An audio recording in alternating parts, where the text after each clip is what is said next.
Mom blew thousands on my sister's wedding, so I froze the account and ruined it. Ever felt torn between loyalty to family and the nagging feeling that you're being used? In this story, we dive deep into the emotional turmoil of a woman who has reached her breaking point. Her mother and sister have been exploiting her kindness for years, and when they finally crossed the line, she decided to take a stand. But at what cost?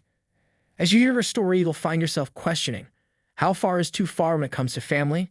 What would you do if the ones you loved manipulated you for their gain? Get ready for a tale of betrayal, tough decisions, and the unexpected consequences that follow. I'm going through a weird problem in life. Actually, it's not a problem. I'm in a dilemma. My mom and sister have been using me for years, and now they have crossed all limits of exploitation. I want to cut them off, but that would mean pushing them into poverty, which seems harsh to me. But I'm also done giving in to their demands. I'm 38th, married with 2 kids, living in Ohio for the last 6 years after my wedding. I'm originally from Houston. My childhood was problematic due to my parents' divorce and my dad leaving us, accusing mom of infidelity. It remains disputed to date if it was just an accusation or if it was true, because mom never remarried. I was 10 and my sister was 5 when my parents got separated. They say that my father suspected that my sister was not, as which led to a divorce as an alimony. He let mom keep the house in which we lived and he moved out. My father paid for my education, but not for my sister's. He didn't give child support money for her, and I don't know why mom never contested for it. I guess that's the reason why everyone believed in dad's accusation of my sister not being his daughter. Dad was not in touch with us for most part of my childhood. He occasionally showed up at my school to pay the school fee and brought some gifts for me. But when I went to high school, I contacted him, and since then, he has always been a part of my life. He even attended my wedding. Despite a lot of resistance from my mom over the years, I bonded better with my dad than with my mom. He even visited Ohio twice after I settled here. But this didn't last long, and he was diagnosed with a terminal illness, and we lost him last year. Mom didn't like my closeness with my dad, and she got cold toward me. To add to her fury, dad named me as his heir. He married many years after his divorce with mom, but he didn't have any children with his second marriage. He used to say that he had just one daughter, and that was me. It goes without saying that mom and sister didn't like me because dad loved me and I got to inherit his $400,000 trust fund. It wasn't just about this inheritance. Right through childhood, dad used to pay for my education, so I ended up studying in a better school, went to a better college than my sister, and overall led a better life because of the child support money. You see, I was 10 when they got divorced, and by that time, child support and my education money started coming in. I was 12, so my mother had little control over it. Education fees directly went to the school and college, respectively. From the child support money, mom did spend a portion of it on my sister and for other household stuff. Since I was not so stupid kid, my mom kept me happy so that I didn't complain about it to anyone. So I won't say that my mom and sister were evil to me growing up, but they definitely didn't like me, and they both were pretty tight while I just existed there. Besides, I was smart, not just academically, but clever as a child, not someone who could be treated as a doormat or walked over. I think that was also the reason that mom could never ill-treat me. My present-day problem is that $400,000 money that dad had left for me ever since my mom and sister got to know about this, they are behind me to borrow money for one thing or the other. Actually, if you see, this is not the first time that they have reached out to me financially. Ever since I started working, I've helped them. As my income grew, so did their needs. I don't owe them anything, but the only reason I help them is because they are family and they don't make as much money. Mom works as a cashier in a supermarket and sister is into sales in a boutique. They collectively don't earn half of what I earn, so I feel obliged to help them. We might not be so emotionally attached, but they have never been mean or evil to me. I hope you all get me and I'm not confusing everyone with my feelings. A couple of months ago, mom called me to say that she wanted to renovate our house. The walls, the ceilings, and the floor all have been damaged over the years. Ever since dad moved out, the house has never been painted and the wirings have never been repaired. The ceilings and the walls are crumbling from corners. We never had enough money to maintain the house. She said that it was becoming difficult for them to live in that house during the thunderstorm or rains. It feels like the house would crumble down. She said she visited the bank to ask for a loan, but the interest rate is just too high to bear. I understood what she was hinting at. She wanted the money for me to renovate the house. It was an awkward conversation because I knew what she wanted, but neither she nor I spoke about it. Directly after that conversation, I started ignoring her calls. She doesn't call me a lot. It is never more than a monthly call, but this time she called me at least 3 to 4 times last month. Finally, when I attended her call, she said that it was becoming unsafe to live in that house because it was falling apart in bad weather. This time, she was upfront in her approach and asked me for the money she promised to return to me in installments. I asked her how much money she was expecting. She said, $100,000. I lost my mind. I said, I don't have that much money to lend. She hinted at the inheritance money. I was infuriated but didn't indulge in further conversation about the trust fund money. I said that $50,000 is the maximum I can lend. She agreed. Later, I realized that I was too impulsive to put my guard down and offer $50,000. I could have just ignored it. But now that I had told her I had to lend her the money, I didn't have a very good feeling about lending such a huge amount of money. My husband suggested that I lend the money in installments and monitor the progress of the house before giving the next installments. I told my mom that I would be sending $50,000 in installments. I had my inactive account of Houston. I activated that and transferred the $10,000 into that account and gave access to that account to Mom. She asked why I didn't transfer the money directly to her account. I gave some lame excuse for that. This is actually my husband's idea. Let's see how much this works. Luz hopes she returns the money, though not very hopeful, but let's see. Update 1. I cannot really put my finger on how my mom and sister tried to dupe me for the easy money. It's been 2 months since I started lending out the money to my mom for the house renovation. I have given $20,000 until now, and I'm not going to give a penny after this. I knew they were nice to me only for my money, but I didn't imagine that they would lie to me this severely to get money out of my pocket. If they were up front of me, this wouldn't have hurt that much. Of late, I got to know that my sister is getting married, not from my family, but from one of my school friends. My school friend's husband is a wedding planner, and my sister has been in touch with his agency to plan her grand wedding. Yeah, that's what they call the wedding to be. I think my sister didn't know that I'm friends with them. Of course, a wedding worth $50,000 is not less than a grand one. It hurts to know about your sister's wedding from others. Forget about the invitation. I wasn't even informed about it. I thought it to be a close and intimate one with fewer people, but my friend told me that the guest list was around 100. It was heartbreaking that I couldn't even make it to that 100. Feeling sad about it was one thing, but I was more bothered about the money from. Where did she get the money to organize such a lavish wedding? One of the best venues in the town with unlimited food and drinks, with top-notch decorations and flowers. I checked the bank account where I was sending the money to my mom for her so-called renovation work. The bank account was empty. I called Mom to ask if the renovation work had started. She said, yes, she's hired the renovation company, but the work is yet to be started. Luz couldn't take her lies. Until then, I did no sure shot if they were actually using my money for her wedding. Yet it disgusted me to think that they were spending bombs on her wedding, and on the other hand, taking money from me for the renovation of the house. For a moment, I wanted to fly down to Houston and check for myself what was going on, but I realized it wasn't worth it. I called up my aunt, my father's sister, who lived a few blocks away from my mother's house. I asked her if she knew about my sister's wedding. She said yes, but she wasn't invited either. Mom is not fond of my father's side of the family, so this is understandable. Aunt said that my sister's wedding had become the talk of the neighborhood. I mean, until a few years ago, their house was crumbling into dust without maintenance. They both were working their ass off to put food on their table, and now they have a sparkling new house and now a grand wedding. I felt dizzy and disoriented hearing this. Mom said that the house was yet to be repaired, but Aunt said that it was sparkling with new paints. Then I realized that around 6 months back, Mom asked me for $20,000 for her knee transplant.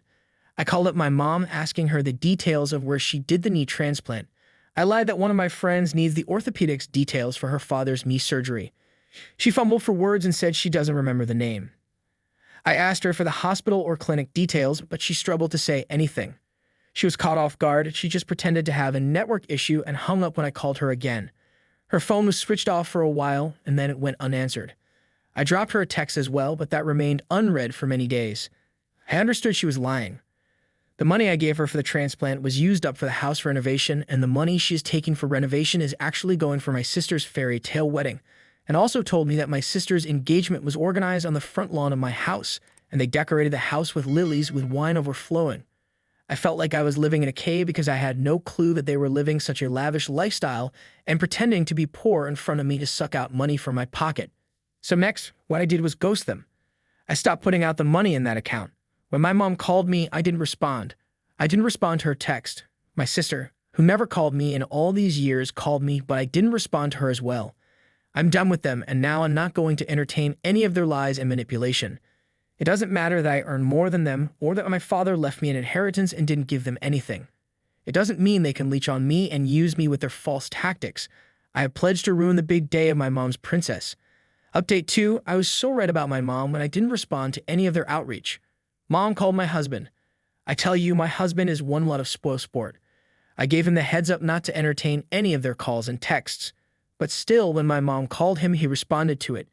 She started crying and said that I had ghosted them. They needed the money for the renovation work, and the work was midway, and I had traced back on my promise.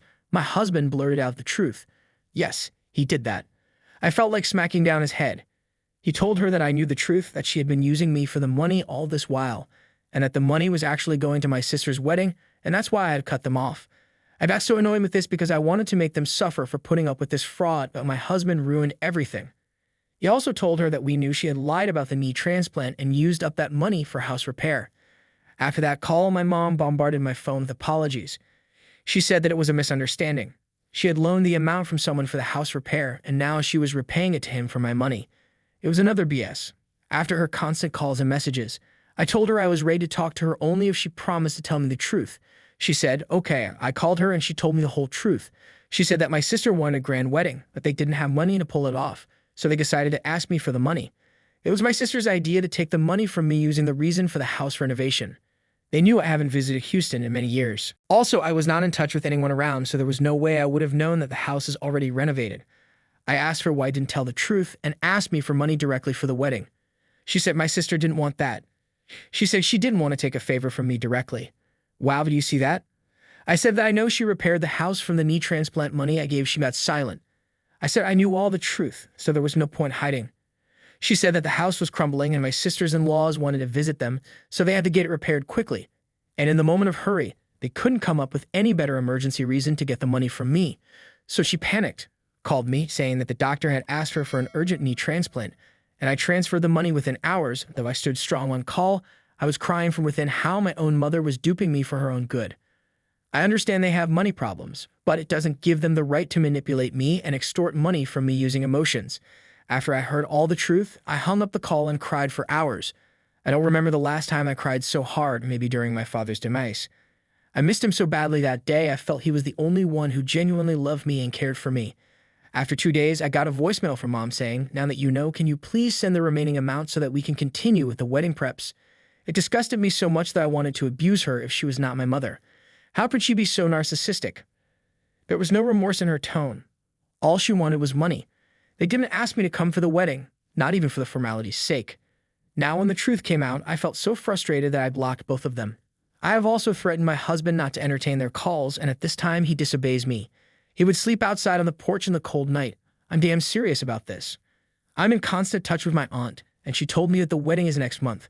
I didn't tell her the details about the money, but I know for sure that with each passing day, my mom and sister are having a hard time putting together the wedding they had desired good for them. Update 3, I continued to get calls and voicemails from mom and sister until the day of the wedding, asking me for the money, but I stood firm on my ground and didn't budge on the wedding day. The last voicemail my mom sent was that she was ashamed of me and was disowning me, and that I should never call her mom or visit her ever. I was just so disheartened to hear that I cried my heart out in front of my husband. I know people might call me evil and strong-headed for ruining my sister's wedding. My mom also accused me of that, calling me arrogant and self-centered, but she never thought about her lies. She deceived me all this while I helped them because I felt obliged to. I considered them to be my family, but for them, I was nothing but a money-making machine on the day of the wedding. I also got a call from my friend, whose husband was my sister's wedding planner. She told me that the wedding was most likely to get canceled because they were not paying the further installments of the wedding expenses. I asked her how much they had paid. She said, $20,000. I said, 20 is enough to put up a decent wedding. She said, yes, but my sister had placed the order for top-notch decorations and food. The location, which was finalized itself, cost around 20. She asked me if I was attending. I said no, I had some other work so couldn't attend. My friend knew that I was not so close to my mom and sister. To be honest, I was sulking from within because I was responsible for ruining my sister's wedding. For a moment, I thought to transfer the remaining amount to my friend and ask her to continue the wedding as per the plan. Then I remembered my mother's last voicemail that she had disowned me. What's the point of doing so much for them when ultimately you get disowned? My actions might be bad, but it was a reaction to their malicious trigger. I switched off my phone and went with my kids for a day out to stay distracted. The next day, my friend again called me. She was angry at my sister because the wedding brought down her husband's reputation in the market. On the day of the wedding, mom and sister pleaded with her husband to arrange for something bare minimum for the wedding and promised to pay $10,000 more. He somehow arranged for decent food and decoration because the advance money of 20 was almost covered for the venue itself. However, the guests and the groom's family criticized the wedding arrangements very badly, and my sister blamed everything on the wedding planner. She told everyone that the planner has messed up everything. My friend said her husband was so infuriated that he wanted to tell everyone the truth, but my mom pleaded with him not to spoil my sister's life. He was a good man that he stood silent and took up the blame on himself and let the wedding happen. On top of that, they didn't even pay the promised 10K yet. I felt so embarrassed to hear this about my family. I just stood silent and did not say anything. My friend said she was not blaming me for anything, but she was just sharing her frustration with me as a friend. I felt bad that my family had to undergo such embarrassment, but I was also embarrassed with the way they had put all the blame on the wedding planner. After knowing all these, my husband said they got what they deserved, and I shouldn't be worrying too much about them. They brought this upon themselves because they tried to impress everyone by false means. I'm glad that I stay away from them and their tricks. Now I feel that my mother's disarmament was a blessing in disguise, that I no longer have to deal with their lies and false tactics. Now on to the next story. Story 2, my husband finally admitted he's in love with my sister. After years of suspicion, my husband confessed to me yesterday that he is in love with my sister in drunken state. I don't know if I should take it seriously or it's just a drunk thing. Yesterday we had dinner with my sister and her husband, and we all had a lot to drink. After my sister and her husband left, my husband and I had sex. Neither of us were tired, so we continued drinking a bit of wine, listening to music in the background, and everything was amazing. I thought. My husband was smiling and in a good mood. He is always like that when he is drunk. We talked about my sister and her husband. He just suddenly said, "I'm so in love with sister's name." I said, "What?" He said, "I'm so desperately in love with sister's name. What I would do to taste her lips. She is brilliant." He looked dreamy and was still smiling. I said, "How drunk are you?" He said, "Probably plenty." I was drunk too, but still, it hit me like a ton of bricks. I just sat silent there, and he too was in his own world with a smile etched on his face. He looked like he was a million miles away. I went to bed this morning. All memories came rushing, and now I'm not drunk. It hit me even more what he said. I'm horrified, and my heart is in pieces. He hasn't mentioned anything, and is acting normal. If he had hangover, I don't know what to do now. He's always had a good relationship with my sister with mutual respect. Should I ignore his drunken comments? Was that just him being drunk? Should I wait for him to start talking? Not sure he even remembers. What about the sex we had? Something was different, even though I loved it. I thought it was one of the best sex of my life. He was different, passionate, tender, and loving. And he kept saying, "I love you. You are brilliant." My sister has always been modest and tomboyish, but she has lost 25 kilograms and have been working out for a year. She had a form-fitting red dress yesterday with red lips. She looked stunning, and we all gave her compliments about it. She was very happy about it. I don't know why I included this. I thought maybe it relevant. Definitely bring it up once he's not hungover anymore and can think clearly. I am torn over whether I believe the old saying, drunk mind speaks sober thoughts, because I do think alcohol inhibits a lot of clear thinking and decision-making. However, I also don't know how much I believe alcohol alone can make someone's husband confess to being in love with her sister. Do you think he'll be able to get over this regardless of how much he denies those feelings being true? Because I think he will deny it. If I were me, I'd never feel comfortable with my husband and my sister being in the same room again, which isn't sustainable for a marriage. I think he was probably expressing his lust for Op's sister in the moment. To be completely honest here, I know that for many people, whenever their inhibitions are lowered and they're in an inebriated state, that those two emotions kind get blended into one. For many people, they will have a tendency to express their lust for someone / something as love. For that reason, nonetheless, Op needs to have a serious heart-to-heart with their significant other. No one will be able to answer for him, and even with conversation, it could be extremely difficult for Op to move forward with a relationship from here. I know from experience that even if this is dismissed as lust, that Op may very well carry this experience with her like a shadow. If you both want to end up trying to make this work, I'd highly suggest couples counseling and individual therapy to help you both move forward in a healthy manner. Wish Op nothing but the best, and I hope for a brighter future ahead of you. I'm so sorry this is happening to you. My ex once told me I love you. Insert my twin sister's name here, and I said that's my twin sister, not me. He was like, "Oh yeah, I'm sorry. I got the names mixed up." He didn't. He was in love with my sister. He was dating me to get to my sister. This is definitely something you need to bluntly discuss with him. Wasn't dating you the stupidest move? If you wanted your sister, no sister would accept her sister's ex. That's what I thought too. And then she dated him after I quit. We're raised in a traumatic household and didn't have the best dynamics between each other, as we were often compared and put against each other by our parents. But I do agree that 90% of the time that's the worst way to do it. Like a much better way to do it would be to become friends with their siblings instead of bonding them. But I guess he wasn't thinking clearly. Lovell, this is so painful to read. You absolutely have to have that discussion today. He's acting like nothing happened. Do you think that doesn't remember saying it? I agree, drunk words or sober thoughts. Have you ever seen any behavior towards her that made you pause? Ask him point blank and make sure you are facing each other. His reaction will tell you a lot. He always liked my sister. He likes my whole family and is friends with my brothers, but my sister is the one he likes the most, and we are very close with her and her husband. We do almost things together that aren't just the two of us, but my sister has always been my best friend, so it was normal. If he had only said, I love her. It could both be a drunken thing if him really liking her as a person and saying it like that, at worst an innocent crush, but no more than that perhaps. But he went on to make sure he left no doubts about his feelings. What he said were not silly drunken words. It was an articulate thought with a lot of feeling underneath, and it came out because his guard was down. People said a lot of dumb shit while drunk. What people typically don't do is profess their love for a person in this way without it having some string of relevance. I would definitely bring it up abruptly and see his reaction. That should tell you everything you need to know. Update. Hi. The rules of update here is 3 days. That's why I didn't update Sunday when I talked to my husband, also because I'm very conflicted. I talked to my husband. He said he didn't remember a lot about that night, especially after my sister and her husband left and we continued drinking. I told him what he said and he didn't look shocked or surprised, just that he didn't remember saying anything. I asked him if he felt it before we started drinking. He said that he always loved my sister because she's kind and warm. Then he said that he thought she looked very beautiful and probably his drunken self thought she was hot. He said it is noteworthy that people are curious about the opposite sex. He said that he always thought she is beautiful because all my family is good looking, but her weight loss gave her confidence and she looked happy, and he was happy for her. I asked him if he could choose between us, and he was shocked and said that I was his wife and the mother of his children, and he loved me. So I asked him if he just had met us. I was his wife or anything, and my sister wasn't married. He said that this was getting ridiculous, and he hated playing the hypothetical games because people get worked up, fight about things that aren't really after dinner. He said that he loved me very much and he is happy, and I shouldn't overthink what he said when he was too drunk to even know who or where he was. I'm just not sure. I keep thinking about you in this situation. I've read your comments. I hope you will see a therapist alone too. It would eat at me how much influence did maintaining continued access to her, regardless how limited, play a part in his decision to stay with you. And my brain would never, ever be able to reconcile knowing how he'd make love to her, and that he used your body as a surrogate for his passion for your sister. Those last two would play on a loop in my head for all times, even contemplating getting to a place of trying to share intimacy with him.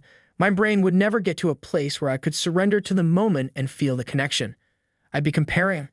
I'd be trapped in my head overthinking every action and reaction. I'd be disengaged and self-conscious, always finding myself lacking ADHD, and my brain would never be able to believe it wasn't just a performance. I'm very close to my sister, and we even live within 2 minutes from each other. Don't think I haven't thought about that he probably accepted the next best thing of being family/friends with her. I'm obsessing about every interaction and every time he mentions her, etc. It is never in a negative way. He's always happy when talking to her about her. Is he the same about me? I don't know. Is this true, or am I imagining things? No, I don't know. You Therese know coming back from this, it's always going to be in the back of your head, grow a spine and listen to your gut. He does. He has confessed for me now. He has had feelings for my sister for some years now, but he said that he loves me and our life together. We are going to start counseling, and from now on, when I hang out with my sister, he won't be there. He said he's in love with her. He said it has went and came throughout the years. He never wanted to act on them in the past and never will. Now, as you've seen, sometimes standing up for yourself means making hard choices that can tear relationships apart. But when trust is shattered, can it ever truly be repaired? This story leaves us with a lingering question. Is it better to cut ties with those who hurt us, or should we keep trying to mend what's broken? Let us know your thoughts in the comments. And if you're intrigued by these complex family dynamics, make sure to subscribe for more stories that will challenge your emotions and keep you thinking long after the video ends. Until next time, stay strong and remember to prioritize your own peace.